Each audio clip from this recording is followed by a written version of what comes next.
যেই দল এখন বাংলাদেশে বলে যদি নির্বাচনের ডেট দেন না দিলে আমরাই ডেট ডিক্লেয়ার করে আসবো, তাহলে আমি ওই দল এবং ওই দলের লোকদেরকে সামনে রেখে, এই বিজ্ঞ আইনজীবীদের সামনে রেখে দেশবাসীর কাছে প্রশ্ন করতে চাই, এই দল তো নির্বাচনের ডেট ঘোষণা হলে নির্বাচনের দিন বিকেল 5টা পর্যন্ত অপেক্ষা করা ছাড়াই সকাল 10টার মধ্যেই তারা তাদের রেজাল্ট ঘোষণা করে দেবে।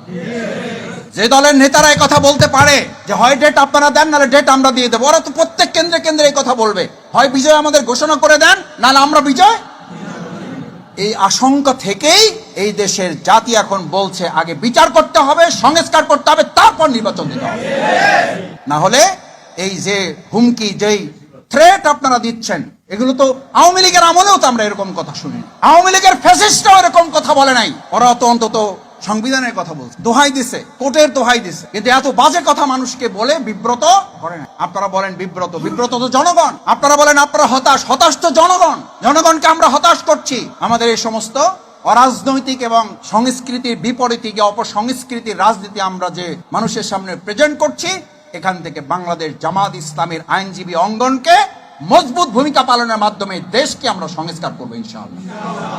সেই সংস্কারের প্রথম ধাপই হচ্ছে নিজেদেরকেও গড়ে তুলতে হবে। আমরা এক সময় আমরা বলি না যে আমরা প্রয়োজন আবার রক্ত দেবো, আমি এখন উল্টা কথা বলি, হ্যাঁ আল্লাহর দিনের জন্য যদি প্রয়োজন হয় আমরা রক্ত দেবো, কিন্তু একটা দেশের রাজনৈতিক অবস্থা পরিবর্তনের জন্য, স্বৈরাচার পরিবর্তন করার জন্য, ফ্যাসিস্ট মোকাবেলা করার জন্য আর রক্ত দেবো না। প্রয়োজনে এদেরকে মাথা উঁচু করে দাঁড়াবাড়ি আর কোনো সুযোগ আমরা দেবো। এই জাতি আর কত রক্ত দিবে?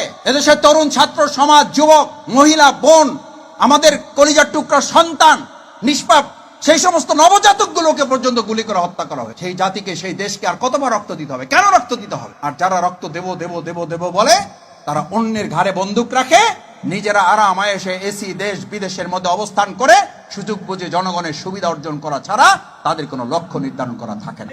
ভাইয়েরা, এই জন্য আজকের ওয়ার্কশপ আমরা বলছি, এই ওয়ার্কশপের মূল লক্ষ্য হচ্ছে আমরা দেশ পরিবর্তন করতে চাই, জাতি পরিবর্তন করতে চাই, কিন্তু তার আগে আমরা আমাদের পরিবর্তন। বাংলাদেশ জামাত ইসলামী এটার প্রতি কনসেন্ট্রেট। আপনি আপনাকে পরিবর্তন না করলে আপনি দেশ এবং জাতির কি পরিবর্তন? আপনাকে পরিবর্তন করতে হবেই। আমরা আমাদের পরিবর্তন করবো এবং এই দেশ জাতি আমরা পরিবর্তন করবো।